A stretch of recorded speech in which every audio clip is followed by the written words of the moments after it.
আমি কোনোভাবেই একটি মুসলিম প্রধান দেশে এবং যারা আমরা ঐতিহ্যগতভাবেই একটি মুসলিম জাতিসত্তা গঠনের জন্য দীর্ঘ সংগ্রাম, যাদের ঐতিহ্য, আমরা সেখানে কোনোভাবেই ধর্মনিরপেক্ষতার মতো একটি ইসলাম বিরোধী, সম্পূর্ণ ইসলামের সাথে সাংঘর্ষিক একটি মতবাদকে কোনোভাবেই রাষ্ট্রীয়ভাবে আমরা ইসলামিক দৃষ্টিকোণ থেকে মানতে প্রস্তুত নই।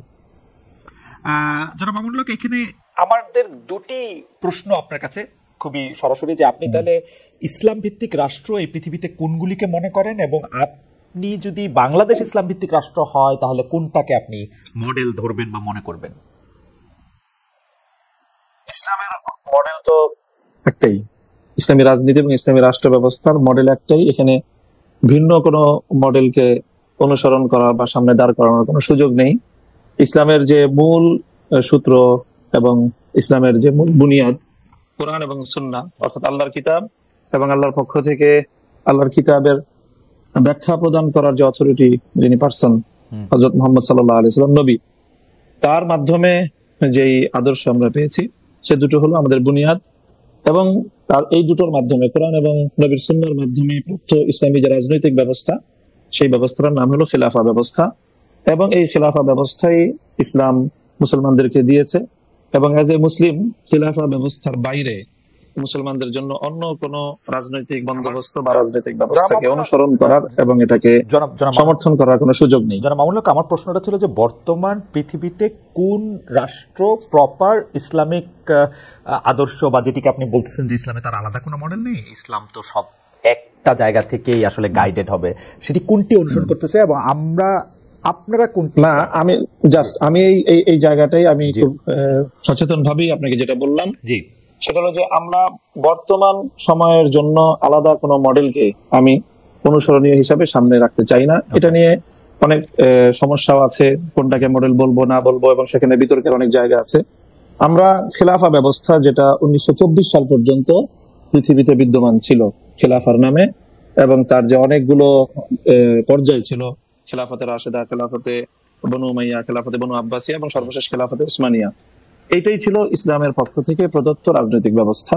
এবং সেই ব্যবস্থাটাই পৃথিবীতে কার্যকর ছিল বিগত প্রায় 100 বছর ধরে। মুসলিম উম্মার মতো সারা পৃথিবী ইসলাম প্রদত্ত সেই রাজনৈতিক ব্যবস্থা থেকে বঞ্চিত। সেই ব্যবস্থা আবার ফিরিয়ে আনার জন্য অনেকেই সংগ্রাম করছে, কেউ কেউ আংশিক সফল হয়েছে।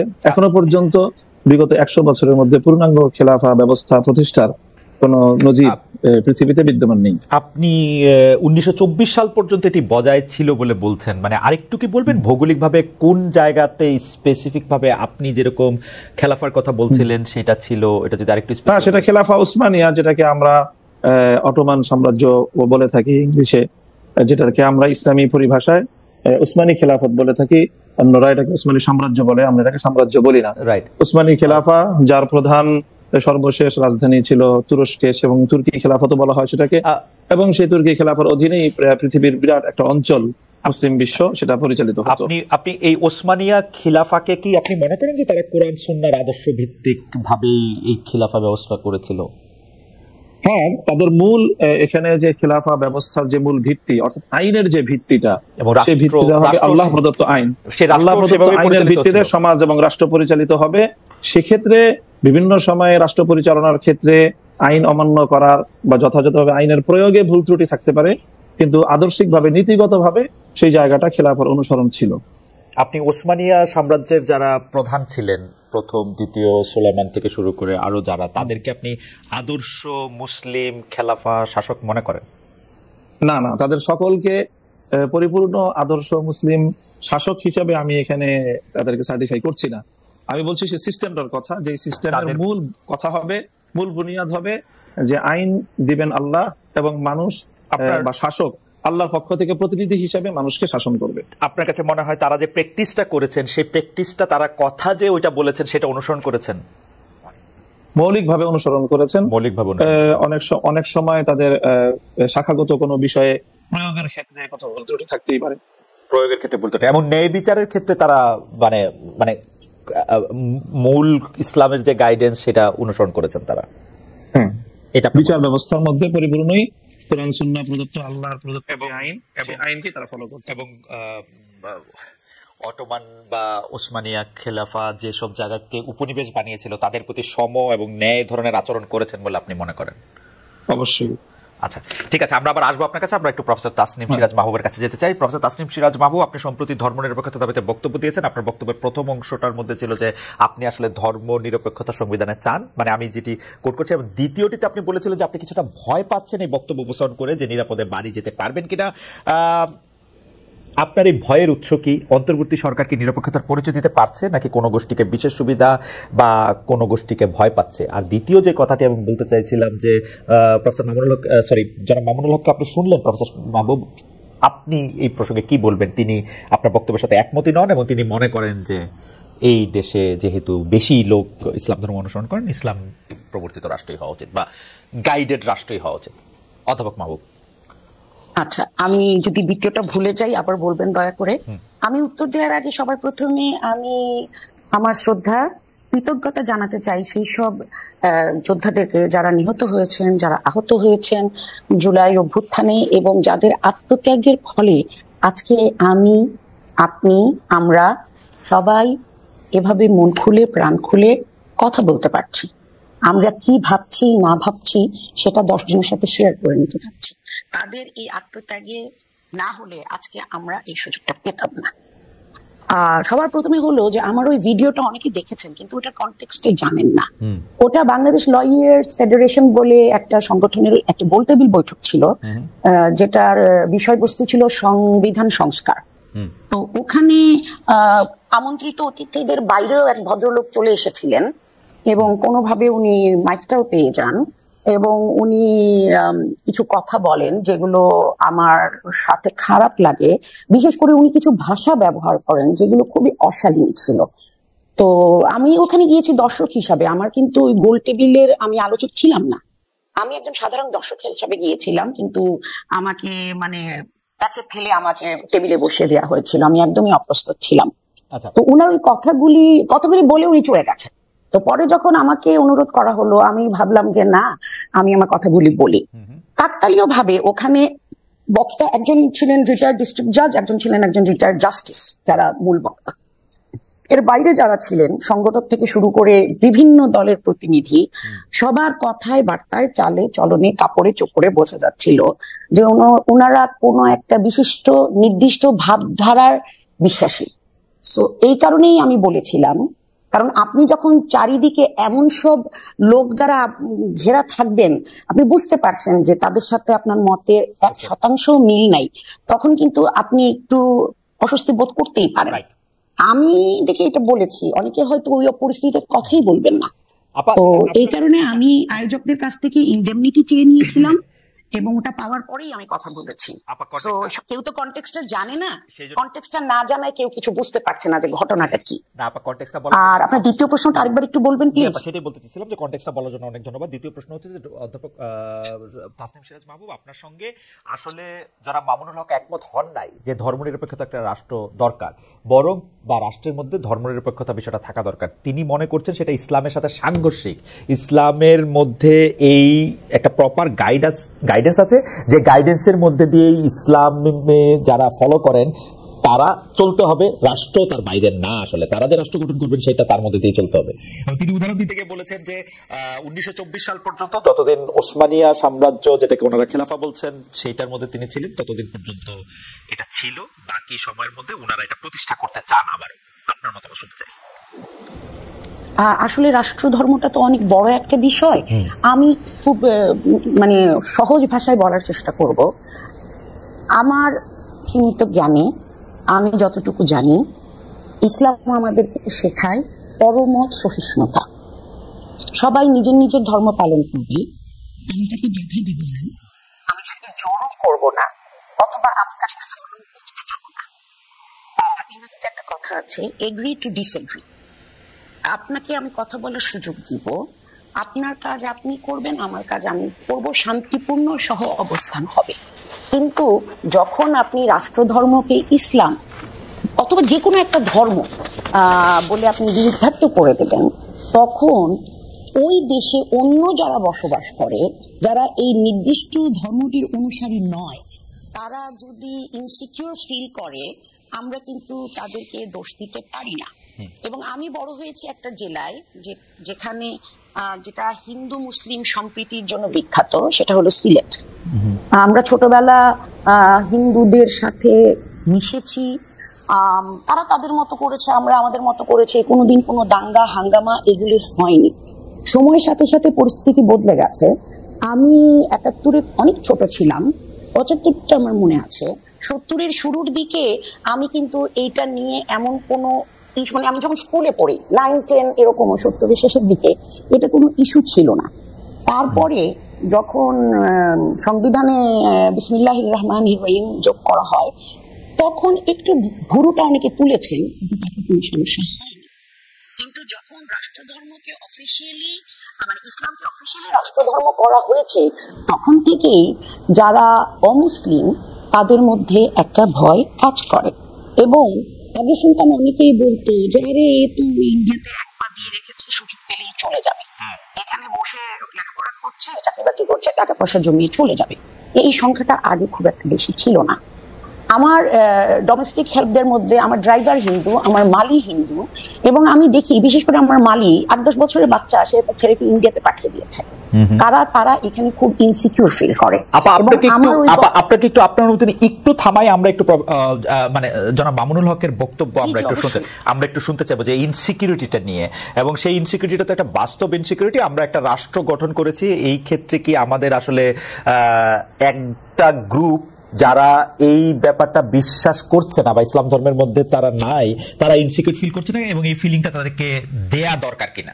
আপা যে ইনসিকিউরিটিটার কথা বলছেন জনাব মামুনুল হক।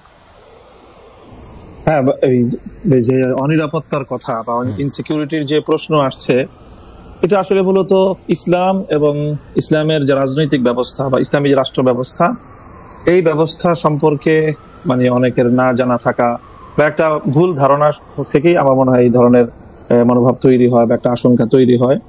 আপনি যদি ইসলামের যে প্রায় ১,০০০ বছর বা তার চেয়েও বেশি সময় এই পৃথিবীতে ব্যাপকভাবেই সারা পৃথিবীকেই মৌলিকভাবে শাসন করেছে ইসলাম। এরপরে গত ৫০০ বছর ধরে হয়তো পশ্চিমা বিশ্বের যে উত্থান, সেই সময়টা থেকে ইসলাম সারা পৃথিবী থেকে একেবারে যে শাসনের যে জায়গা, সেখান থেকে তারা ২ নম্বরে চলে গিয়েছে ইসলাম ধর্ম বা মুসলমানরা।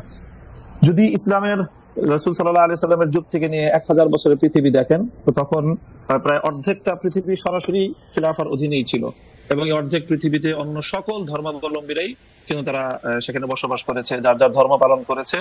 এবং আমি স্পেসিফিক যে কথাটা বলবো, যে সেই সময়টাতে ১,০০০ বছর যে ইসলামের সোনালী যুগ যে সময়টা ছিল, সেই সময়টায় পৃথিবীতে যে বড় আরো ২টি ধর্ম রয়েছে, যেগুলোকে পূর্ববর্তী কোন আসমানি ধর্মের অনুসারী বলে আমরা বিশ্বাস করি, এবং আসলেও তাই, একটা ইহুদি ধর্ম, খ্রিস্টান ধর্ম। সেখানে আপনি যদি প্রায় ১,০০০ বছরের ইহুদিদের ইতিহাস পড়েন, তাহলে সেই ১,০০০ বছরই প্রায় ইহুদিরা খ্রিস্টানদের দ্বারা নিগৃহীত হয়েছে, বিভিন্ন জায়গায় নির্যাতনের শিকার হয়েছে। আর ১,০০০ বছরই ইহুদিরা মুসলমানদের আশ্রয় প্রশ্রয় বিভিন্ন জায়গায় তারা নিরাপত্তা পেয়েছে। কাজেই ইসলামের যে ১,০০০ বছরের যে ইতিহাস, ঐতিহ্য, সেখানে অবশ্যই অন্য ধর্মাবলম্বীদের ভাবার কোনো সুযোগ নেই। কিন্তু আমি একটু বলছি যে আমাদের এই সাবকন্টিনেন্টালে এখানেও প্রায় ৮০০ বছরের ইসলামী এবং মুসলিম শাসন ছিল। সেই সময়টাই ৮০০ বছর ধরেই কিন্তু এখানে হিন্দুরা সংখ্যাগরিষ্ঠ ছিল, মুসলিমরা সংখ্যার দিক থেকে কম ছিল, কিন্তু তারা শাসক ছিল। ৮০০ বছরও কিন্তু এই সংখ্যাগরিষ্ঠ হিন্দুরা কখনোই অনুভব করেনি যে তাদের মধ্যে সিকিউরিটির খুব অভাব রয়েছে। জনাব মামুনুল, আমরা আবার আসবো আপনার কাছে। আমি শুধু প্রশ্নটা করে রাখি, আপনি যে সময়টার কথা আছে ইসলামিক শাসন এবং সেইটা ১,০০০ বছরের শাসন, বা এই বর্তমানে পশ্চিমা উত্থানের সময়টাকে খ্রিস্টানদের শাসন, আপনি যেটা বলছেন সেটা এভাবে বলা যায় কিনা? যারা এই ১,০০০ বছরের পৃথিবী শাসন করেছেন, তাদেরকে আসলে ইসলামিক ভাবাদর্শে বা ইসলামিক মতে তারা পৃথিবী শাসন করেছেন কিনা?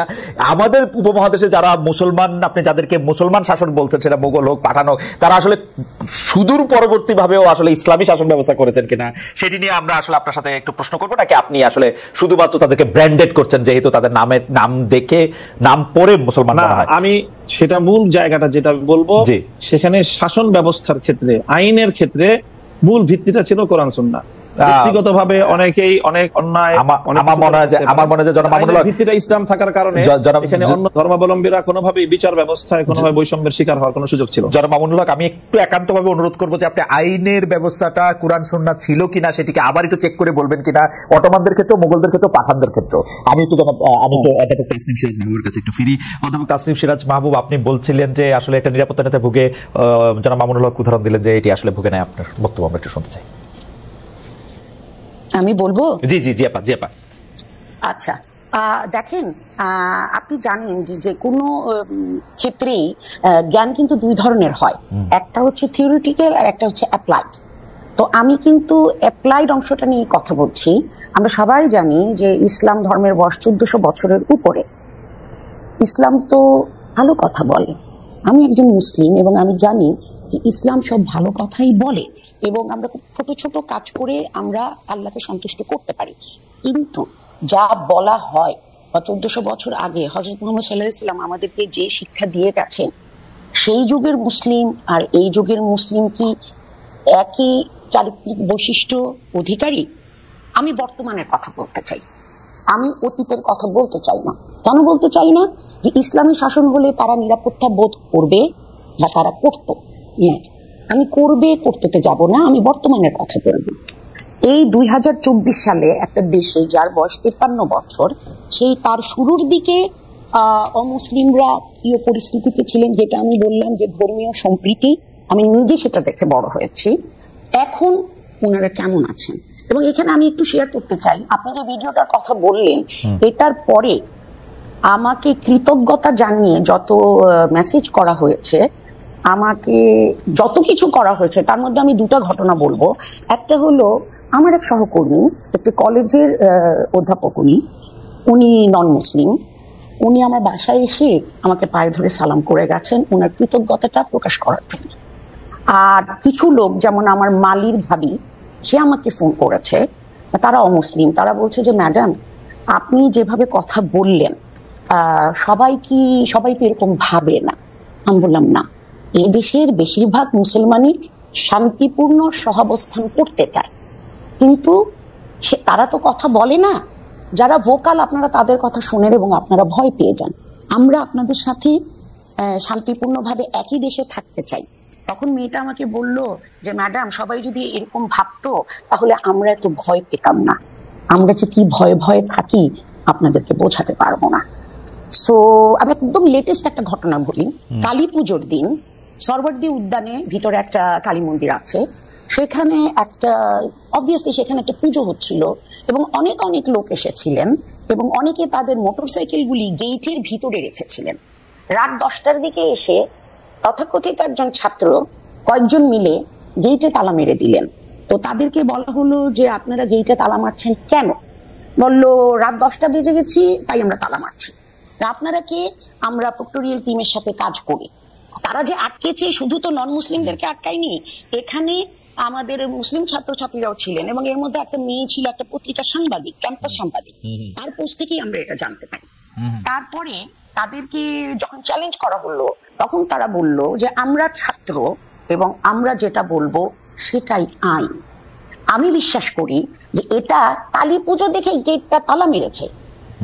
কারণ আপনি চিন্তা করে দেখেন ঈদে মিলাদুন্নবীর সময় কি হয়েছে। যে কোনো ধর্মভীরু মুসলমানের মতো আমারও খুব প্রিয় ব্যক্তিত্ব হচ্ছেন হযরত মুহাম্মদ সাল্লাল্লাহু আলাইহি সাল্লাম। আমি মনে করি উনি একজন আদর্শ মানুষ ছিলেন। তো ওনার জন্মদিনটা আমরা পালন করব ক্যাম্পাসের ভিতর গরু জবাই করে? এটা কি ঠিক জায়গা? ক্যাম্পাসের ভিতরে আপনি গরু জবাই করবেন? আর একদিকে আপনি আপনাদের অনুষ্ঠান হলে, আপনাদের বলতে আমি মিন করছি এই ছাত্রদের, তারা তাদের গরু কেটেও, গরু কাটুক খাসি কাটুক সেটাই শোনা, তারা এখানে আনন্দ ফুর্তি করছে। আর যখন অমুসলিমরা তাদের একটা অত্যন্ত গুরুত্বপূর্ণ পুজো তো অনেকই আছে, সেই পুজো করতে এসেছে তারা মোটরসাইকেলগুলি এখানে রেখেছে, আপনারা গেট বন্ধ করে দিলেন। তার মানে কি? যে অমুসলিম তার সাথে আপনি গায়ের জোর দেখিয়ে এটা করছেন। আপনি তো কোনো মুসলিমের সাথে এটা করতে যাবেন না। মুসলমান হয়েও আমি গিয়ে যদি বলতাম যে ক্যাম্পাসের মধ্যে এটা করো না, তাহলে আমার অবস্থা খারাপ হয়ে যেত। নিরাপত্তাহীনতার যে বোধটা, এই ধরনের ঘটনা থেকেই সেটার জন্ম হয়। আপা, আপনাকে অনেক ধন্যবাদ। আপা একদম স্পেসিফিক উদাহরণ দিয়েছেন জনাব মামুনুল হক। আমরা গত 3 মাসে কিন্তু আরো কিছু ঘটনা খবর পেয়েছি যেখানে রাস্তায় চলাচল নারীরা আক্রান্ত হয়েছেন, পোশাক নিয়ে নারীদের কটূক্তি করা হয়েছে বা হচ্ছে। এসব ঘটনায় আপনাদের ক্ষেত্রে আপনাদের সমর্থন কি আছে? অনেক ক্ষেত্রে তৌহিদি জনতার কথা বলা হয়েছে। আমি একটু শেষ করি, আমরা একটু শেষ করি। তো অনেক ক্ষেত্রে তৌহিদি জনতার কথা বলা হচ্ছে। এই তৌহিদি জনতা আসলে কারা? তাদের আপনি চেনেন কিনা, জানেন কিনা জনাব মামুনুল হক?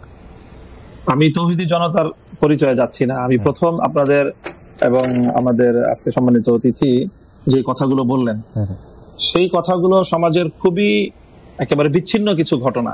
আর এর বিপরীত দিকে আমরা এই দেশে এই মানে প্রকৃত অর্থে যারা প্র্যাকটিসিং মুসলিম, আমরা আমাদের বেশভূষায় এবং লেবাস পোশাকে আমরা যে কতটা এখানে নানাভাবে বৈষম্যের শিকার, হেনস্থার শিকার, তার খুব কম দৃষ্টান্তই আপনারা মিডিয়াতেও আনেন।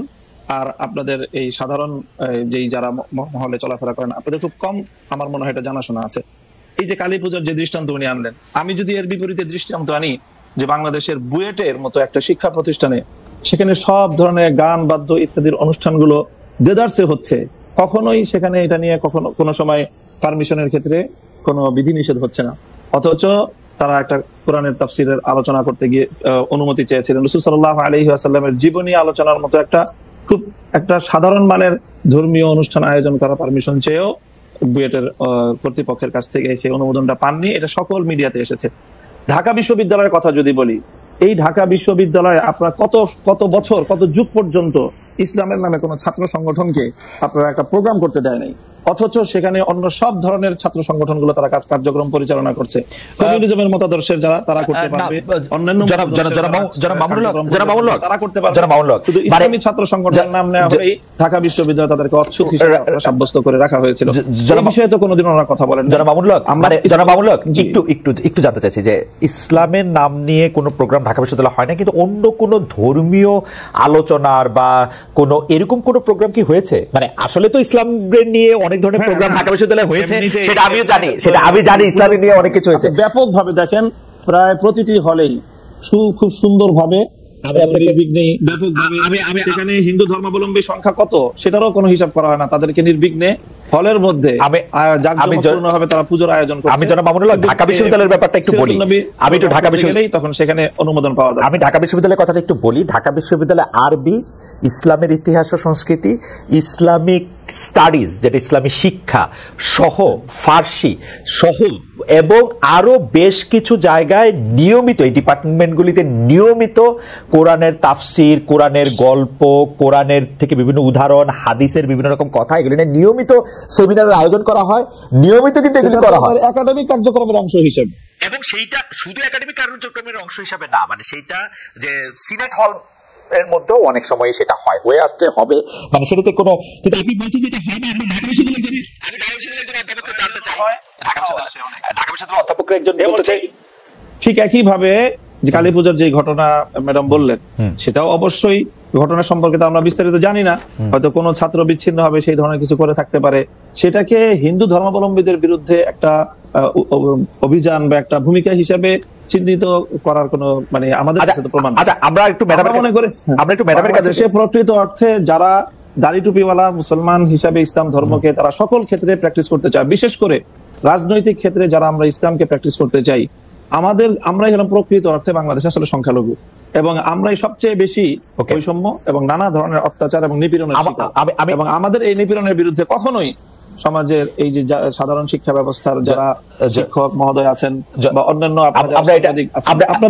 একটা সোচ্চার কখনো আমরা পাই। আচ্ছা, আমরা এটা অধ্যাপক মাহবুবকে জানতে চাইবো। আমি একটু আপনার কাছ থেকে এটা জানতে চাই যে ধরেন বাংলাদেশে আপনি যে ধরনের রাষ্ট্র ব্যবস্থা কায়েম করতে যাচ্ছেন, ধরেন যে খিলাফা, সেই খিলাফা আসলো, তাহলে কি আপনারা এই যে ধরেন কালী পূজার কথা বলা হলো সেগুলি বন্ধ করে দিবেন? যে না, রমনায় বা বন্ধ হবে কেন, সেগুলি করতে দিবেন? প্রত্যেক ধর্মাবলম্বীর যার যার ধর্মীয় রীতি অনুযায়ী তার সে ধর্মীয় স্বাধীনতা ভোগ করবে, তার জানমালের নিরাপত্তার যে বিষয়গুলো আছে, ইসলামী রাষ্ট্র ব্যবস্থা, ইসলামী রাজনৈতিক যে বন্দোবস্ত, সেখানে অন্য ধর্মাবলম্বীদের ধর্ম পালনের শুধু স্বাধীনতা নয় বরং নিরাপত্তা নিশ্চিত করা হয়েছে, এবং সেই নিরাপত্তা অবশ্যই বাস্তবায়ন করা হবে। তাদেরকে কি জিজিয়া কর দিতে হবে? এখন আমি প্রথমেই কথা বলি যে আমরা মুসলিম কি অমুসলিম, যদি আমি মুসলিম হয়ে থাকি তাহলে আমাকে অবশ্যই কোরআনের প্রত্যেকটা আইনকে বিশ্বাস করতে হবে, মানতে হবে।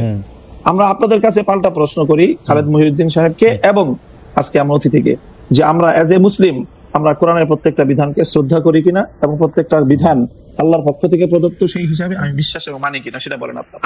আচ্ছা, আমি প্রশ্ন উত্তর দিচ্ছি, আপা নিশ্চয়ই আমার থেকে দিবেন, আপা উত্তর দিবেন। আমি শুধু প্রশ্নটা করি যে আমরা কি কোরআনের বিধানটার প্রতি শ্রদ্ধা করি কেবলমাত্র আমি মুসলমান সেইটা বড় হওয়ার জন্য, নাকি আপা আরেকটা কথা বিভিন্ন জায়গায় বলে থাকেন, আমার হারাম হালাল জ্ঞান, আমার ঘুষ সুদ জ্ঞান, আমার অন্যায় অত্যাচার জ্ঞান, আমার বিভিন্নভাবে বিভিন্ন মানুষের যেটাকে আমানতরে খেয়ানত করার জ্ঞান, সেইটাও আমরা মানি। আমি তো দেখি বাংলাদেশ 90 ভাগ মুসলমানের দেশ, আমি দেখি 90 ভাগ মুসলমানের মধ্যে 90 ভাগ ধর্মীয় সেই বিশ্বাসটাকে আপনি প্র্যাকটিস করার বিষয়। যদি আপনি ধর্মীয় যে বিশ্বাস সেটাকে যদি আপনি অ্যাকসেপ্ট করেন দেন তখন আপনি মুমিন এবং যদি আপনি সেটাকে প্র্যাকটিস করেন তারপর আপনি সে ভালো আমল হলো আপনার উন্নত মুসলিম হলেন। কিন্তু আমাদের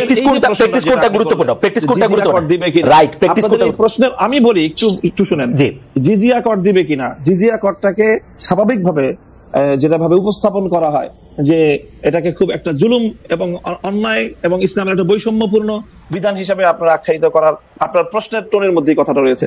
জিজিয়া কর এটা হলো মুসলমানদের কাছ থেকে জাকাত নেওয়া হয়, সেই জাকাত হলো তাদের অর্থনৈতিক রাষ্ট্রীয় যেই আপনার এই সোর্স, সেই সোর্সের এখান থেকে একটা ইনকাম। ঠিক তেমনি ভাবে অমুসলিমরা জাকাত দিবে না, তারা জাকাতের পরিবর্তে তারা জিজিয়া এবং কর দিবে এবং এই জিজিয়া করের বিনিময়ে তারা তাদেরকে রাষ্ট্র সব ধরনের নিরাপত্তা এবং তাদের যে সার্ভিস গুলো দিবে, এটাকে আমরা সার্ভিস চার্জ বলতে পারি আসলে মূলত জিজিয়া কর।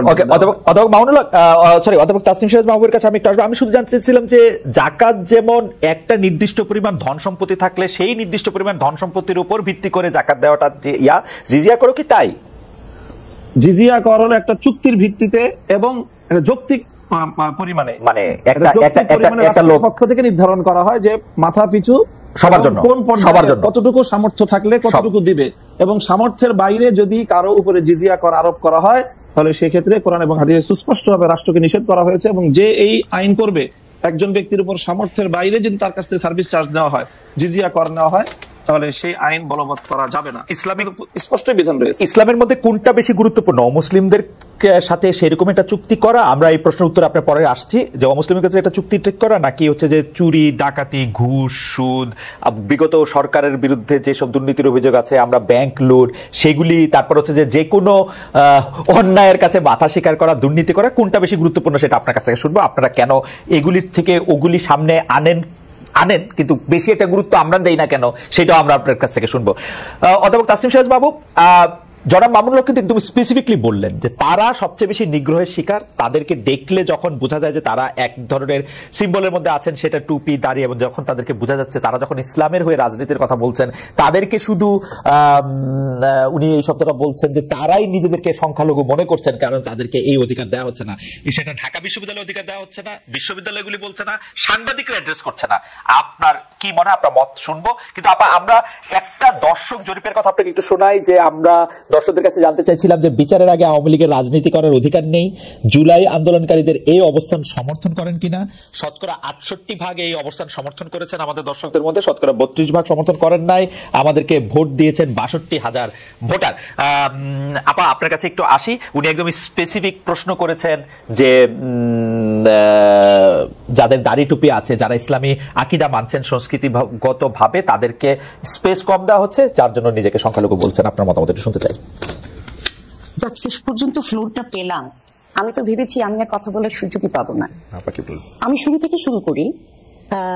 প্র্যাকটিসিং মুসলিম উনি বলেছেন, ওনাকে উনি আইডেন্টিফাই করেছেন, আমিও আমাকে প্র্যাকটিসিং মুসলিম হিসাবে আইডেন্টিফাই করি। আমাদের দেশে উনি পোশাকের রেফারেন্স দিয়েছেন, আমাদের দেশে আমি এরকম অনেক কথা কথিত ধর্মীয় লোককে চিনি, তারা শুধু দাড়ি টুপি না, তারা আরব দেশের যে পোশাকটা যেটা ওই আবহাওয়ার জন্য মানানসই, ওনারা বাংলাদেশে পড়েন দেখানোর জন্য যে ওরা কত ধার্মিক। এরকম প্রচুর লোককে আমি চিনি যে তারা সারা জীবনে বেতন পেলে যে টাকা হতো, মনে করেন যে সারা জীবনে উনি বেতন পেতেন হয়তো 3 কোটি টাকা, উনি 6 কোটি টাকার বাড়ি কিনে ফেলেছেন। এবং এরকম অসংখ্য উদাহরণ আমি দিতে পারবো। সো পোশাকে আশাকে আলোচনায় নাই গেলাম, আমার মনে হয় সেটাই সেফার। আর উনি ঢাকা বিশ্ববিদ্যালয় বা বুয়েট সম্পর্কে যে মন্তব্যগুলি করেছেন, আমার মনে হয় উনি কোনো পাবলিক বিশ্ববিদ্যালয়ে পড়াশোনা করেননি বা যাওয়ার সুযোগ হয়নি, তাই উনি সেটা জানেন না। খালেদ সাহেব যে ভাষা ডিপার্টমেন্টগুলির কথা বললেন, সেটার সাথে পার্সিয়ানও আছে, আর পার্সিয়ান আছে, কিন্তু ওদিকে আবার সংস্কৃত ডিপার্টমেন্ট আছে। আমরা কিন্তু হ্যাঁ, যদি বলবেন যে এইদিকে 5টা আছে ওদিকে একটা কেন, ওদের এই একটা নিয়েই পালিয়ান সংস্কৃত পাচ্ছে, আর তো ভাষা পাচ্ছি না। বাট আমরা অন্যান্য এশিয়ান অন্যান্য ভাষা শিখাচ্ছি, উর্দু শিখাচ্ছি, জাপানিজ শিখাচ্ছি। সো আমার মনে হয় কি এই ধরনের সুইপিং কমেন্ট না করাই ভালো। আমি যেটা সম্পর্কে জানি না, আমি সেটা নিয়ে এত জোর দিয়ে আমি কথা বলবো না। আর কিছু হারিয়ে যায়। কিন্তু আপা এই প্রশ্নটা তো আপা একটু প্রশ্নটা করি, সরি আপা, আপনি বলেছিলেন যে আপনাকে ইন্টারাপ্ট না করতে, কিন্তু এই প্রশ্নটা করি, আপনি কি এটা দেখতে পান না যে ঢাকা বিশ্ববিদ্যালয়ে মানে একটা জায়গার তো একটা মানে টোন থাকে, তাই না? আমরা ঢাকা বিশ্ববিদ্যালয়ে যারা পড়াশোনা করতে আসছেন তাদের মধ্যে কতজনকে আমরা জনাব মামুনুল হকের মতো পোশাক আশাক পরতে দেখি? তাদের মধ্যে অনেকেও এই প্র্যাকটিসটা করতে চাইলেও যে তারা অনেকে করতে পারছেন না, সেইটাও কি একটা স্টিগমা তাদের উপর চাপানোর চেষ্টা করা হইতেছে কিনা? মানে যারা ধরেন দাড়ি রাখতে চান, টুপি পরতে চান, পাঞ্জাবি পায়জামা পরতে চান, লম্বা ঢোলা আলখাল্লা জব্বা পরতে চান, সেইটা তাদের উপর আসলে চাপানো হয় কিনা একটা স্টিগমা যে না তুমি এখানে ফিট ইন করো না? কোনো ইনস্টিটিউশনাল ডিসিশন না, এটা হচ্ছে শিক্ষক টু শিক্ষক ভ্যারি করে। যেমন কিছুদিন আগে সোশ্যাল সায়েন্স ফ্যাকাল্টির একজন শিক্ষকের সম্পর্কে অভিযোগ উঠেছে যে উনি পোশাক আশাক নিয়ে অনেক কথা বলেন। আমি ব্যক্তিগতভাবে আমার বিভাগের কথা বলতে পারি। আমি ইংরেজি বিভাগের শিক্ষক, আপনারা জানেন আমরা ইংরেজি সাহিত্য পড়তে গিয়ে অনেক কিছু পড়ি, আমরা মিথোলজি পড়ি, হিন্দু মিথোলজি, গ্রিক মিথোলজি, অনেক কিছুই পড়ি, কিন্তু সেগুলো প্র্যাকটিস করতে তো কেউ আমাকে বাধ্য করছে না। আমাদের ক্লাসগুলিতে মোটামুটি ছেলে মেয়ের রেশিও 50-50 না হলেও কাছাকাছি। তো যেসব মেয়েরা আছে, ইদানিং অনেককে দেখা যায় যারা হিজাব পরে। হিজাব পর্দা এক জিনিস না, আমি সেই বিতর্কে যেতে চাই না।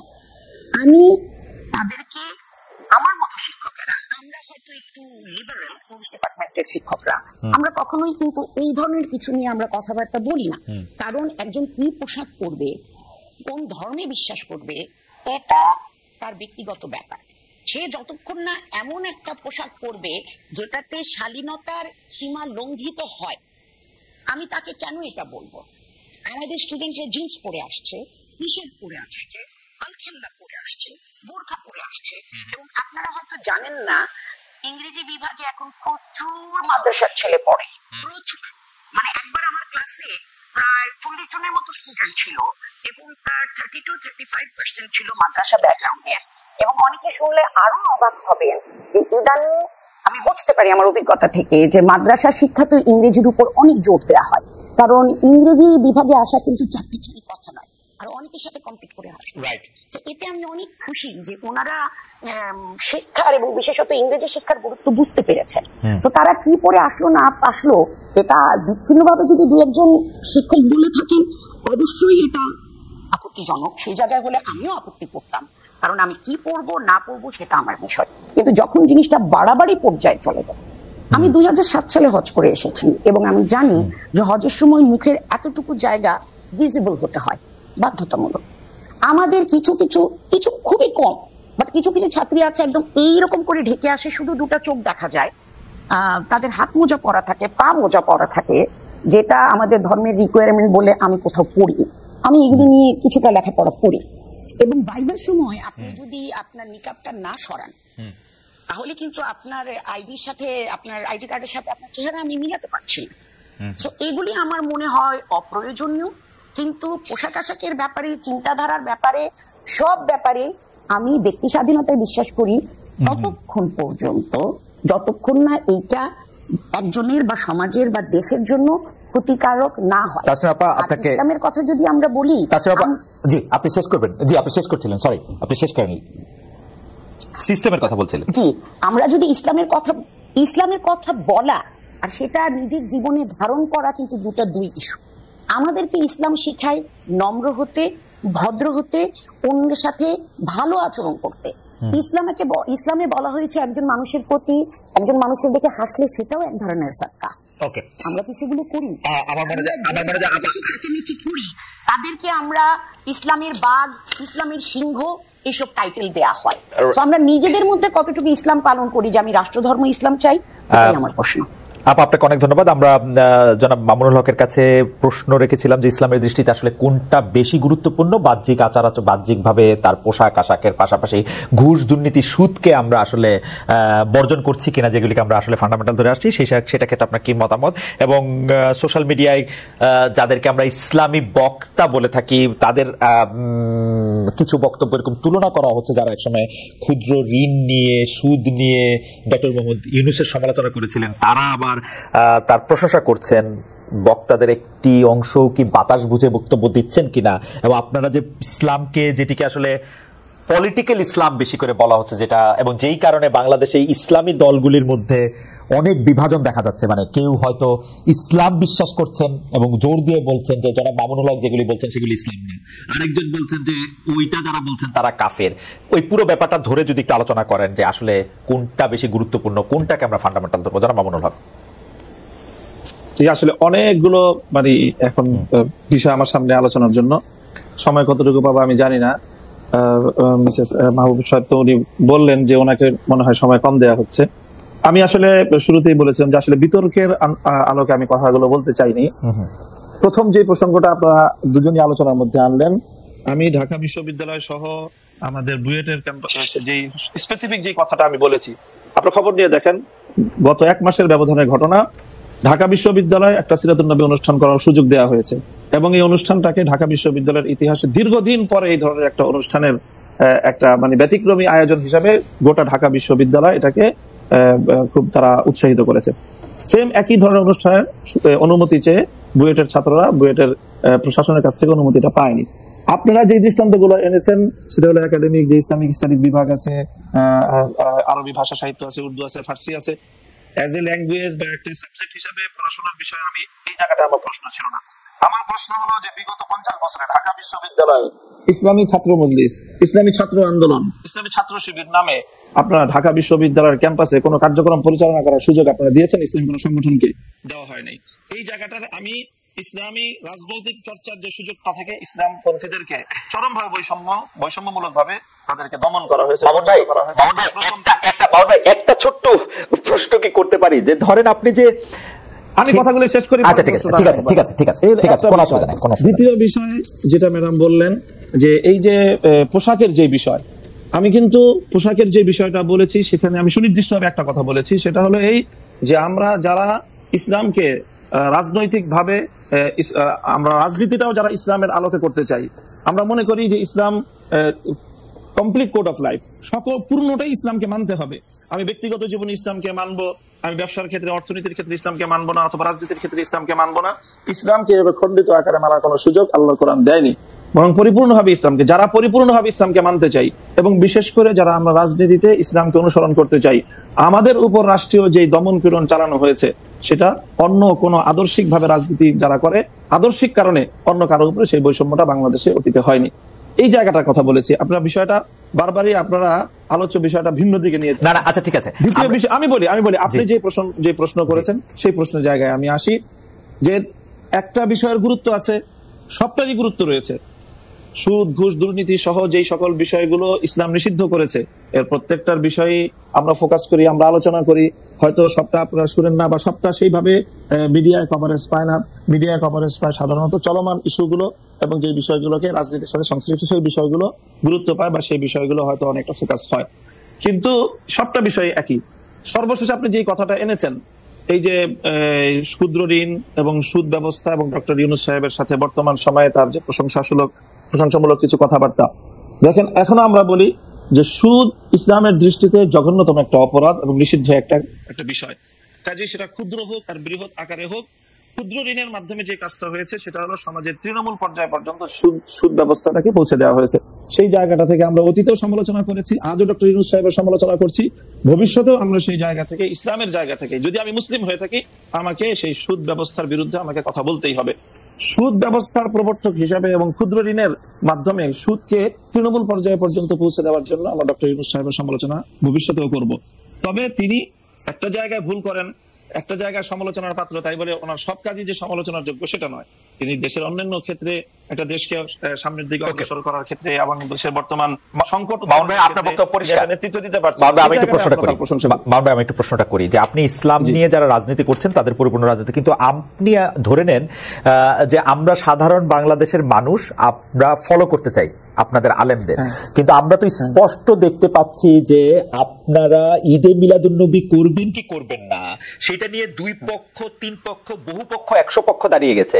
আমি শেষ করি, এটি নামাজ কিভাবে পড়া হবে কি পড়া হবে না সেটি আপনারা আসল ইসলাম নাকি চরমনাই আসল ইসলাম, আসল ইসলাম কি আসলে আটরশি, আসল ইসলাম কি আসলে মাওলানা রাজ্জাক সাহেব, এইটা নিয়ে তর্ক ছাড়া তো আমি মানে আর কোনো কিছু দেখি না। আরেকটা প্রশ্ন আমাদেরকে আপনার জন্য করেছেন, উনিও একজন আলেম, উনি বলেছেন যে খ্রিস্টান শাসন বলতে কি বোঝাচ্ছেন, তারা কি বাইবেল অনুসারে শাসন করছেন, এখন আমেরিকা ইউরোপ যে শাসনে চলছে সেটা খ্রিস্টান ধর্মের শাসন কিনা, সৌদি আরবে যা চলছে তা ইসলামী শাসন কিনা, সৌদি আরবে ছাত্র সংগঠন করার অনুমতি রয়েছে কিনা।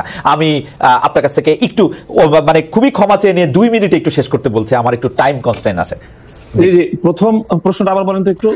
প্রথম প্রশ্নটা হচ্ছে যে আপনি পরিপূর্ণ ইসলাম বলছেন কিন্তু সাংঘর্ষিক, এই যে আপনি ঈদে মিলাদুন্নবী সহ যে সকল মতবিরোধপূর্ণ যে বিষয়গুলি আপনি প্রশ্ন তুললেন, দেখেন আমাদের মতবিরোধপূর্ণ বিষয় খুবই গৌণ। মৌলিক কোন বিষয়ে আমাদের মধ্যে ইসলামিক যারা বিভিন্ন স্কুল অফ থট যারা আমরা ফলো করে থাকি আমাদের মধ্যে কোনো দ্বিমত নেই। 5 ওয়াক্ত নামাজ এই বিষয়ে কেউ দ্বিমত করেছে, রমজান মাসে 30টা রোজা রাখতে হবে এই বিষয়ে কেউ দ্বিমত করেছে, প্রত্যেকটা মুসলমানের উপর সামর্থ্য থাকলে একবার হজ করা ফরজ কেউ দ্বিমত করেছে, প্রত্যেকটা যারা নাকি সামর্থ্যবান তাদেরকে যাকাত দিতে হবে এই বিষয়ে দ্বিমত করেছে, এবং ফজরের নামাজ 2 রাকাত, জোহরের নামাজ 4 রাকাত, আসরের নামাজ 4 রাকাত, মাগরিবের নামাজ 3 রাকাত, এশার নামাজ 4 রাকাত, এই বিষয়ে আজ পর্যন্ত কাউকে আপনি দ্বিমত পেয়েছেন? খুবই শাখাগত কিছু বিষয়ে দ্বিমত রয়েছে মুসলমানদের মধ্যে এবং সেই বিষয়গুলো আলোচনার মধ্যে আসে এবং সেটা প্রত্যেকটা মতাদর্শের মধ্যে যখনই আপনি আলোচনা জ্ঞানগত আলোচনা হবে তখন সেই দ্বিমতগুলি আসবে সেখানে। সেই বিষয়গুলি তো এটার সাথে আপনি এখানে আলোচনার মধ্যে এই প্রসঙ্গগুলি আনার কোনো প্রয়োজন নেই। ওকে, দ্বিতীয় যে প্রশ্ন আপনি করেছেন সেটা হলো যে খ্রিস্টান শাসন বলতে আমি বুঝিয়েছি এখনকার যে শাসন পশ্চিমা বিশ্বের শাসনকে বলছি 500 বছর ধরে। এর আগ পর্যন্ত আমি যেটা বলেছি যে যে পশ্চিমা বিশ্বের এই সেকুলার রাষ্ট্র ব্যবস্থা বা রাজনৈতিক এই যে গির্জা বিপরীত যে রাষ্ট্র ব্যবস্থা পশ্চিমা বিশ্ব অনুসরণ করছে, এর আগ পর্যন্ত তাদের যে শাসন ব্যবস্থা ছিল সেটা খ্রিস্ট শাসন ব্যবস্থা ছিল। আমি সেখানে বলেছি যে সেই খ্রিস্ট ব্যবস্থায় ব্যাপকভাবে খ্রিস্ট রাষ্ট্রগুলো কর্তৃক ইহুদিরা নিগৃহীত হয়েছে এবং সেই সময়টা ইহুদিরা মুসলমানদের প্রোটেকশনে তারা থেকেছে। ওই জায়গাটা আমি বলেছি। এর বিগত 500 বছর ধরে পশ্চিমা বিশ্ব তারা তো গির্জার শাসনের বিপরীতে সেকুলারিজমকে তারা রাষ্ট্র ব্যবস্থা হিসাবে রাজনৈতিক বন্দোবস্ত হিসাবে তারা ফলো করছে এবং সৌদি আরব যেটা করছে সেটাও আংশিক ভাবে তারা কিছু কিছু ক্ষেত্রে কোরআনের বিধানকে অনুসরণ করে, পূর্ণাঙ্গ ইসলামিক রাজনৈতিক বন্দোবস্তকে তারা অনুসরণ করে না। কাজে সৌদি আরব আমাদের কোনো মডেল না, সেটা কি দিয়ে আমাদের কাছে প্রশ্ন করলে আমরা সেখানে সরি বলা ছাড়া আমাদের কোনো উপায় নেই। জনাব মামুনুল হক, আপনাকে ধন্যবাদ, আপনি খুব কম সময় বলেছেন। আমি আবারও প্রশ্নটি করে রাখি, আপনি যেগুলিকে সামান্য বিরোধ বলছেন আমরা কিন্তু সেগুলিকে সামান্য বিরোধ দেখছি না। আমরা দেখেছি যে আপনার মনে থাকবে জনাব নুরুল ইসলাম ফারুকী খুন হয়েছিলেন প্রিন্সিপালের কারণে, তাকে জবাই করে হত্যা করা হয়েছিল। এই রকম মতবিরোধ থাকার কারণে আমরা এরকম মতবিরোধ থাকার কারণে কিন্তু বিভিন্ন জায়গায় বিভিন্ন সেক্ট দেখছি যে বিভিন্ন গোষ্ঠী স্বঘোষিত গোষ্ঠী যারা একজন আরেকজনকে কাফের বলছেন, আক্রমণ করছেন। এমনকি আপনাদের ইসলামিক আদর্শের রাষ্ট্রের সঙ্গে জামায়াতে ইসলামের ইসলামী রাষ্ট্রের বা অন্য কোন ইসলামিক দলের আদর্শিক রাষ্ট্রেরও একটা বড় তফাৎ আমরা দেখে যাচ্ছি। এইটাকে আপনারা কনসলিডেট কিভাবে করবেন, আপনারা এইটা ভাবছেন কিনা, এটা আমার প্রশ্ন। আমি একটু অধ্যাপক তাসনিম সিরাজ মাহবুবের কাছে আমরা একটু যেতে চাই যে আপনি এক সাক্ষাৎকারে এটি বলেছেন যে দেশের সার্বিক সংস্কারের জন্য অন্তর্বর্তী সরকারকে সময় দিতে হবে। এই সরকারকে আপনি কত বছর সময় দিতে চান? 2, 3, 5 বছর সময়? আর একটা জিনিস আপনাকে বলে রাখতে চান, আমাদের আর সময় নেই, আসলে এই প্রশ্নটাই আপনাকে করতে চান, অন্তর্বর্তী সরকারকে আপনি কতখানি সময় দিতে চান, 2, 3 না 5 বছর? আপনি কেন মনে করেন যে সংস্কার আসলে অন্তর্বর্তী সরকার করবে সেটা পরবর্তী সরকার এসে করবে না? তাসনিম সিরাজ মাহবুব। না, আমি সেটা কোথাও বলিনি এই সরকার করবে পরবর্তী সরকার করবে না। আমি বলতে চেয়েছি বা চাচ্ছি সেটা হলো বেসিক কিছু জিনিস আছে যেগুলো ওনাদেরকে করে যেতে হবে। যেমন শহীদদের তালিকা তৈরি করে, আহতদের তালিকা তৈরি করে এদের পুনর্বাসনের ব্যবস্থা করা আহতদের ক্ষেত্রে, এটা ওনাদেরকে করতে হবে এবং এতদিনে এটা ওনাদের করে ফেলা উচিত ছিল। এখানে ওনারা আমাদেরকে লেট ডাউন করেছেন, শহীদের তালিকা করেছেন, আহতর এখনো হয়নি এবং আহতরা অনেক ক্ষেত্রেই যতটুকু সাহায্য প্রয়োজন ততটুকু পাচ্ছেন না। এটা হলো 1 নাম্বার। আরেকটা হলো আপনার কিছু আছে শর্ট টার্ম, কিছু আছে লং টার্ম। এখন ওনারা যদি বাংলাদেশের শিক্ষা ব্যবস্থাকে ঢেলে সাজাতে চান, এটা 6 মাস 1 বছরে সম্ভব না।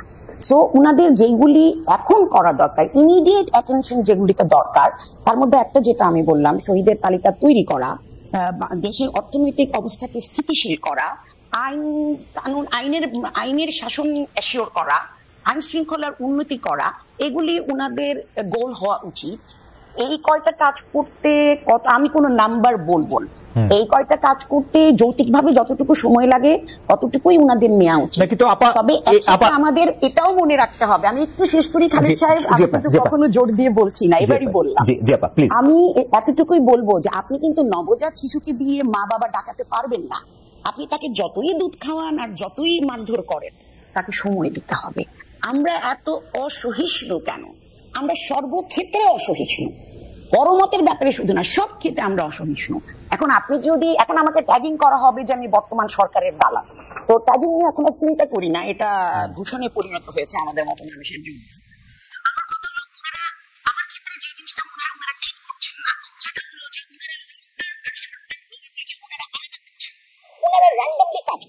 যার ফলে হচ্ছে কি, যে জিনিসটার প্রতি তাদের ইমিডিয়েট অ্যাটেনশন দরকার, ওনারা এটা না রেখে অমুকের পোশাক কি হবে, অমুক পোশাকের কালার কি হবে, অমুকের নকশা কি হবে, ওনারা ওগুলোতে মনোযোগ দিচ্ছেন, যেগুলো কিনা ওনাদের না করলেও চলে।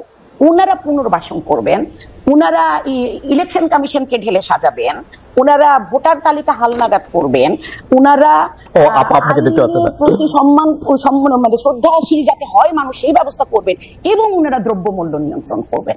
এটা ওনাদের ইমিডিয়েট টার্গেট হওয়া উচিত। আচ্ছা, আপনি যে সংস্কারের কথা বলছেন বা যেইগুলি কথা আপনি বলছেন যে এইগুলি এই সরকারে করা উচিত, যার জন্য আসলে ঠিক কতটা সময় বা টাইম ফ্রেম দেওয়া দরকার সেটা আপনি বলতে চাচ্ছেন না।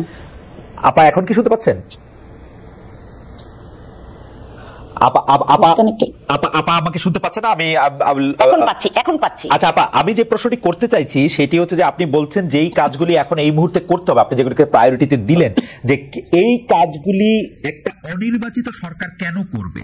আমরা তো সংবিধান অনুযায়ী আমরা এই রাষ্ট্রটার মালিক, তো জনগণ রাষ্ট্রটার মালিক হলে জনগণের প্রতিনিধিরাই তো শুধু রাষ্ট্র ব্যবস্থায় মানে রাষ্ট্র পরিচালনা অংশ নেওয়া উচিত। কেন একটা ইন্টারিম ব্যবস্থা এটা হইতে পারে, কিন্তু এটা এরকম কেন? আপনাকে 1 মিনিটে শেষ করতে হবে, এই পর্বে আপনার কাছে আসতেছি। জি জি আপা, 1 মিনিট আমি শেষ করছি। আমি একটা জিনিস নিয়ে শুধু বলি, এই যে মনে করেন আপনার একটা অবাধ সুষ্ঠু নির্বাচন করতে হলে আপনাকে কিন্তু ভোটার তালিকা হালনাগাদ করতে হবে। এখন আপনি যদি বলেন যে নতুন সরকার এসে সেই ল মেকাররা এটা হালনাগাদ করবে, তাহলে ওরকম ইলেকশনটাকে বিশ্বাসযোগ্য হবে যে আপনি ল মেকার এসে তালিকা, তাহলে আপনি পুরানো তালিকা যেটার মধ্যে অনেক ভুয়া ভোটার আছে, অনেক জেনুইন ভোটারের নাম নেই, এইটা দিয়ে আপনি যদি কোনো নির্বাচন করেন, এই তালিকা ফলো করে, সেই নির্বাচনের বিষয় মানে বিশ্বাসযোগ্যতা কতটুকু থাকবে? এটা কিন্তু আমরা সবাই দায়িত্ব দিয়েছি, তারা তো উড়ে এসে জুড়ে বসেনি। নির্বাচিত হতে পারে, কিন্তু তারা আমাদের ম্যান্ডেটে করছে, তাদেরকে এতটুকু স্বাধীনতা তো দিতে হবে। আচ্ছা আপা, আমার আপনার কাছে এই বিষয়ে প্রশ্নটা দুটি ভাগ আছে। আমি কেন আপনাকে একটু 1 মিনিটে শেষ করতে বললাম, কারণ আমাদের এই অনুষ্ঠানটি চ্যানেল 24 দেখানো হয়, কিন্তু চ্যানেল 24 এর টপ অফ দ্য আওয়ার নিউজের জন্য তাদেরকে এখন স্টুডিওতে ফিরে যেতে হবে। আমরা আপনাদের সঙ্গে আরো কিছুক্ষণ থাকবো। আমি একটু স্টুডিওতে অনুরোধ করেছি আমাদেরকে একটু এক্সটেন্ড করার জন্য। আমি যেই প্রশ্নটি আপনার কাছে করতে চাই সেটা হচ্ছে যে ভোটার তালিকা হালনাগাদ করাটা যদি এত জরুরি, এবং ভোটার তালিকা হালনাগাদ করা কিন্তু এত সহজ কাজ না, এটা সময় সাপেক্ষ কাজ, কিন্তু আমরা কিন্তু দেখেছি এই সরকার এখন পর্যন্ত একটা নির্বাচন কমিশনই ফর্ম করতে পারে নাই। ফর্ম করবে, তারপরে হালনাগাদ করবে। দ্বিতীয় কথা হচ্ছে যে আপনি বলেছেন যে তারা উড়ে এসে জোরে বসেনি, তাদেরকে আমরা ম্যান্ডেট দিয়ে বসেছি। সে আমরা আসলে কারা, মানে কার ম্যান্ডেটে? তাসনিম সিরাজ মাহবুব আসলে অন্তর্বর্তীকালীন সরকারের সদস্য নন, কিন্তু আরেকজন সদস্য, মানে সেই ব্যক্তি আসলে কারা? আমি আগেই বলে রাখি, আমার কোনো সমস্যা নাই, আমি যারা উপদেষ্টা আছেন, প্রধান উপদেষ্টা সহ, তাদের সবাই আমার খুব ভালো লাগে, তারা সবাই আমার খুব প্রিয়, তারা খুব লক্ষ্মী, তারা সবচেয়ে ভালো, পৃথিবীর সবচেয়ে ভালো, কিন্তু ম্যান্ডেটটা কোত্থেকে পেলো এটা আমার একটু জানতে ইচ্ছা করেন। ম্যান্ডেটটা কার আসলে? আচ্ছা, আপনি অবশ্যই জানেন, এটা দর্শকরা জানেন না, সেই কারণেই বলছি। আপনাদের ভুলে যাওয়ার কথা না যে বঙ্গভবনে এই ছাত্র সমন্বয়কদের সাথে একটা মিটিং হয়েছিল, 3 বাহিনীর প্রধান, এবং পরে তারা প্রেসিডেন্টের সাথে বসে তারা কথা বলেছিলেন যে তারা ডক্টর ইউনূসকেই চিফ অ্যাডভাইজার হিসাবে দেখতে চান। তো এটা তো আমরা করিনি, যে ছাত্র জনতা এই অভ্যুত্থানটা করেছে এবং সেটার নেতৃত্ব যারা ওই সময় দিয়েছিল তারাই গেছে আলোচনা করতে, কারণ 3 বাহিনীর প্রধান, বিশেষত আর্মির প্রধান, তাদেরকেই দাওয়াত দিয়েছেন। খালেদ মহিউদ্দিনকে বা তাসনিম মাহবুবকে কিন্তু দাওয়াত দেন, তো তাদেরকে দিয়েছেন, এবং আমরা কেউ আপত্তি করিনি, কারণ তারা খুব অ্যাক্টিভলি পার্টিসিপেট করেছে, আমরাও ছিলাম। কিন্তু তারা খুব অ্যাক্টিভলি পার্টিসিপেট করেছে, তারা নির্যাতিত হয়েছে। যখন তাদেরকে দাওয়াত দেওয়া হয়েছে তারা গিয়েছে, তারা এটা নিয়ে আলোচনা করেছে, আলোচনাটা ফলপ্রসূ হয়েছে এবং সেই আলোকে একটা সরকার হয়েছে। সেই হিসাবেই আমি বলছি, তখন তো আমরা কেউ আপত্তি করিনি যে একে চিফ অ্যাডভাইজার করা যাবে না বা তাকে অ্যাডভাইজার করা যাবে না। প্রথম দিকে সরকার এত বিতর্কিত সিদ্ধান্ত নেয়নি। এখন যত দিন যাচ্ছে আর নতুন নতুন উপদেষ্টাদেরকে সংযোজিত করা হচ্ছে, সমস্যাটা তখনই দেখা দিচ্ছে। কারণ আমার মনে হয় ওনারা ব্যাকগ্রাউন্ড স্টাডি করছেন না। আর ইলেকশন কমিশনের কাজটা যে ওনারা শুরু করছেন না, এটা কি আমরা সমর্থন করছি বা ভালো দৃষ্টিতে দেখছি? মোটেই না, মোটেই না। আপনারা যদি বলেন যে এখন আমরা কি করছি, আমরা এমনিও ওয়াচডগ, আমরা বসে বসে দেখছি এবং ওনারা যে কাজগুলি ভুল করছেন বা সঠিক করছেন না সেগুলোর ব্যাপারে কিন্তু আমরা খুবই সোচ্চার। সোশ্যাল মিডিয়ায় যান, দেখেন, তাহলে বুঝতে পারবেন। আপনাকে ধন্যবাদ। আমি জনাব মামুনুল হক, আপনার কাছে আজকের জন্য আমরা একটু শেষ প্রশ্নে আসতে চাই যে আসলে ইসলামিক দলগুলি এক একজন এক এক রকম মতবাদ, এক এক রকম কথা সামনে আনার পর, এবং অনেক সময় এই কথাগুলি খুবই আক্রমণাত্মক এবং একজন আরেকজনের সাথে খুবই সাংঘর্ষিক, সেটার ক্ষেত্রে আপনারা কিভাবে এটাকে আসলে মানে সমন্বয় করতে চাইছেন সেটিও যদি আমাদের একটু বলেন, এবং এটার ক্ষেত্রে আপনাদের লক্ষ্য এবং উদ্দেশ্য কি, এর মধ্যে জামাত ইসলামী থাকবে কিনা, প্রধান বড় ইসলামিক রাষ্ট্র মানে দল হিসেবে আমি বলতে চাইছি আর কি, হেফাজতে ইসলামীতে যেসব দলগুলি ছিলেন তাদের অংশগ্রহণটা কি হবে? আমাদের খুবই আপনার কাছে সরি, আমরা 2 মিনিট সময় আপনার কাছে মাত্র। জি খালিদ ভাই, আপনি একটা প্রশ্ন রেখে গিয়েছিলেন যে ওই যে নুরুল ইসলাম ফারুকী সাহেবের হত্যাকাণ্ড বা এই জাতীয়। আসলে দেখেন, এই আমাদের ভিতরকার যে সকল মতবিরোধ গুলো রয়েছে সেই সকল মতবিরোধ গুলোর একটা, আমি আগেই বলেছি, শাখাগত বিষয়ে কিছু মত পার্থক্য রয়েছে। সেই জায়গাটায় অনেকে হয়তো মতবিরোধের জায়গাটায় কিছুটা তারা সীমা লঙ্ঘন করেন। সেটা কখনোই সীমা লঙ্ঘন তো সীমা লঙ্ঘনই, সেটাকে আপনি মূল ধারার কাজ হিসেবে কখনোই গণ্য করতে পারেন না। এখনকার যে প্রশ্ন আপনার, সেটাতে অবশ্যই আমরা যারা রাষ্ট্র ব্যবস্থায় ইসলাম দেখতে চাই, অর্থাৎ যারা আমরা ইসলামী রাষ্ট্র প্রতিষ্ঠার আন্দোলন করি এবং সেই রাজনীতি করি, আমরা মনে করি যে এই পয়েন্টে যারাই আছে তাদের সাথে শাখাগত ক্ষেত্রে আমাদের যতই মত পার্থক্য থাকুক, মৌলিক একটা জায়গায় আমরা অবশ্যই ঐক্যবদ্ধ আছি, সেটা হলো আমরা ইসলামী রাষ্ট্র ব্যবস্থা প্রতিষ্ঠা করতে চাই। সেই জায়গায় আমরা ঐক্যবদ্ধ। তবে বর্তমানে বাংলাদেশের সার্বিক পরিস্থিতিতে বিগত যে ফ্যাসিবাদের যে একটা আক্রোশ এবং তার যে বৈষম্য এবং তার যে অত্যাচারের শিকার আমরা হয়েছি যে পক্ষগুলো, আমরা এখন আপাতত মনে করি যে তাদের সকলের মধ্যে এক ধরনের ঐক্য থাকা দরকার, যাতে কোনোভাবেই সেই জালিম এবং ফ্যাসিবাদী চক্র যেন আবার কোনোভাবেই বাংলাদেশের রাজনীতিতে সহসাই তারা প্রতিষ্ঠিত হতে না পারে। তাহলে আমাদের এই আগস্ট বিপ্লবের সকল অর্জনই ব্যর্থ হয়ে যাবে এবং সেক্ষেত্রে সেই অত্যাচার এবং ফ্যাসিবাদ আরো অনেক বেশি। আগস্ট বিপ্লবের কথা, মামুন ভাই, আগস্ট বিপ্লবের কথা যখন বললেন তখন আমি আপনাকে একটা বিষয় একটু প্রশ্ন করতে চাই। সেটি হচ্ছে যে আপনি নিশ্চয়ই, আপনার মনে আছে যে তারিখটা হচ্ছে এই বছরেরই 27 জুলাই মনে হয়, 26-27 জুলাই আপনাদের সাথে আলেমদের সাথে স্বরাষ্ট্র মন্ত্রণালয়ে স্বরাষ্ট্রমন্ত্রীর একটি বৈঠক হয়েছিল, আপনারা সেখানে গিয়েছিলেন। সেখানে আপনারা কি এই সরকারকে সমর্থন করেছিলেন এরকম আপনারা শুনেছিলাম যে শেখ হাসিনা সরকারকে সমর্থন করেছিলেন? ঠিক, সেখানে কোনোভাবেই সমর্থনের কোনো প্রসঙ্গ আসে না। আপনারা দেখবেন যে সেখানে আমার কোনো বক্তব্য নাই এবং সেখানে একরকম সেটাও এক ধরনের অত্যাচার ছিল, আমাদেরকে জোর করে আসলে তুলে নিয়ে যাওয়া হয়েছে। মানে আপনি স্বেচ্ছায় যান নাই? এরকম ব্যবস্থাটাই ছিল। আপনি স্বেচ্ছায় যান নাই? ছাত্র নেতৃবৃন্দকে যেভাবে তুলে নিয়ে যাওয়া হয়েছে, আমি কোনোভাবে স্বেচ্ছায় যাইনি সেখানে। আচ্ছা, আপনি স্বেচ্ছায় যান না। ওকে, ঠিক আছে। আমার মনে হয় যে জনাব মামুনুল হক তার বক্তব্য দিয়েছেন, আমরা একদম শেষ মিনিটে এসেছি। আমি ম্যাডামকে প্রশ্ন করতে চাই যে ম্যাডাম, আপনি যত কথাই বলেন বাংলাদেশের একটা বড় অংশ তারা তো আসলে বোধহয় মনে করেন যে যদি ইসলামিক আদর্শে রাষ্ট্র পরিচালিত হয় তাহলে সেটা রাষ্ট্রের জন্য ভালো হবে। তাদের মধ্যে অনেকেই নিশ্চয়ই মনে করেন যে রাষ্ট্রধর্ম ইসলাম থাকলেই সেটা ভালো হবে, কারণ এর বাইরের তো আমরা কথা খুব শুনি নাই। আপনি কি মনে করেন যে আপনার এই বলাটা ভবিষ্যতে একটা শুধু বিরোধিতা হিসাবে বা একটা বামপন্থা হিসেবে থেকে যাবে, নাকি আসলে এটা চেঞ্জ হবে? আপনি 1 মিনিটে যদি একটু বলেন যে আপনি আসলে কি ভাবেন বা কি মনে করেন। জি শুনেন, আমরা তো অনেকেই অনেক কিছু চাইলেই সেটা পাওয়া যায়। পেতে হলে আমাকে সেই দিকে কাজ করতে হবে। সো ওনারা যদি ইসলামিক রাষ্ট্র ব্যবস্থা কায়েম করতে চান, ওনারা ধৈর্য নিয়ে ভদ্রতার সীমা লঙ্ঘন না করে ওনারা ক্যাম্পেইন চালান। যদি সংখ্যাধিক্যে ওনাদের এটা সাপোর্ট করবে, আমার কোনো আপত্তি নাই। কিন্তু কথা হচ্ছে, আমি যেটা আগেও বলেছি, আমি ইসলামী রাষ্ট্র ব্যবস্থা চাইবো, আগে তো মুসলিম হিসাবে আমাকে প্রপার হতে হবে। আমি একজন কোন ক্যাটাগরির মুসলিম? আমি কি একজন ভালো মুসলিম? অন্য লোক, বিশেষ করে অমুসলিমরা কি আমার সাথে নিরাপদ বোধ করে? আমি কি এমন কথা বলি যেটাতে দেশে দাঙ্গা লেগে যেতে পারে? আমি কি অ্যাগ্রেসিভ ভাবে কথা বলি, এই কাজগুলি কি আমি করি, কারণ এগুলি কোনোটা আল্লাহর পছন্দের কাজ না। আমাদেরকে দিনে 5 বার নামাজ পড়তে বলা হয়েছে, যেটা আর কোনো ধর্মে নাই, এটা শুধু ইসলাম ধর্মেই আছে। কারণ আমাদের আল্লাহ চেয়েছেন আমাদের জীবনাচরণটা এমন হোক যাতে নন মুসলিমরা দেখে অনুপ্রাণিত হবে এবং তারা কনভার্ট করবে। সো আমাদেরকে কিন্তু সবসময় ভালো ভালো কাজ করতে বলা হয়েছে। আমরা কেন অন্যদেরকে উস্কে দিচ্ছি, আমরা কেন হুমকি ধমকি এগুলো দিচ্ছি? আমাদের শান্তিপূর্ণ ভাবে করবো।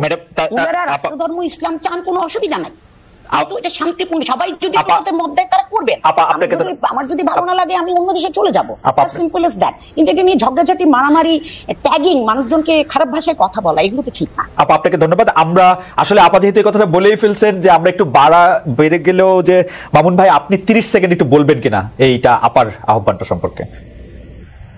না, এটা তো পরিষ্কার একটা বিষয় যে বাড়াবাড়ির তো সুযোগ নেই, কিন্তু আমরা কি ট্যাগিং এর শিকার হচ্ছি না? আমাদেরকে কেন মৌলবাদী বলছেন বা কেন আমাদেরকে জঙ্গিবাদী বলে গালি দিচ্ছেন? না, আমরা তো ইসলামী রাষ্ট্র প্রতিষ্ঠা করা আন্দোলনের কথা বললেই মৌলবাদ বলে এটাকে আখ্যায়িত করে এটাকে ট্যাগিং করা হয়। যেমন আপা যখন কথা বলছেন, আপা যখন কথা বলছেন, আমাদের এখানে যারা মন্তব্য করছেন, আপা যখন কথা অনুসরণ করতে হয় পূর্ণাঙ্গ ইসলাম অনুসরণ করবেন, আমরা সেটারই আহ্বান জানাই, আহ্বানই জানাই। এবং মানুষ যদি সেটাকে অ্যাকসেপ্ট করে তাহলে তাকে ইসলামী রাষ্ট্র প্রতিষ্ঠা ব্যবস্থা বাস্তবায়ন করার সুযোগ দিতে হবে আমাদের। কিন্তু আপা যখনই কথা বলছেন, যে আমার মনে মামুন ভাইও ঠিক কথা বলেছেন, এবং আপা যখন কথা বলছেন তখনই যে তাকে ভারতীয় দালাল, হিন্দুদের এজেন্ট এগুলি বলা হচ্ছে, সেটাও কিন্তু সত্য। এবং আপনি প্রচুর পরিমাণে লোক তাকে এই কথা বলছেন, অথচ উনি বলছেন যে উনি প্র্যাকটিসিং মুসলমান, উনি বলছেন যে উনি 5 ওয়াক্ত নামাজ পড়েন, উনি বলছেন যে উনি এইটাকে মনে করেন যে ইসলাম হচ্ছে এমন একটা ধর্ম যাতে সবাই তার প্রতি আকৃষ্ট হওয়া উচিত। ওনার এই স্কুলটাকেও আসলে ভারতীয় এজেন্ট, ভারতীয় দালাল বলা হচ্ছে। এবং মামুন ভাই ব্যাপারেও আসলে মামুন ভাইয়ের ব্যাপারটা আসলে পরিষ্কার, শুধুমাত্র উনারা ইসলামিক রাষ্ট্র বলছেন বলেই তাকে জঙ্গিবাদী, মৌলবাদী, হ্যানবাদী, ত্যানবাদী যে ট্যাগ দেওয়া হচ্ছে, সেটি থেকে আমরা মুক্তি চাই। আপনাদের দুজনকেই অনেক অনেক ধন্যবাদ, অধ্যাপক তাসনিম সিরাজ মাহবুব এবং জনাব মামুনুল হক।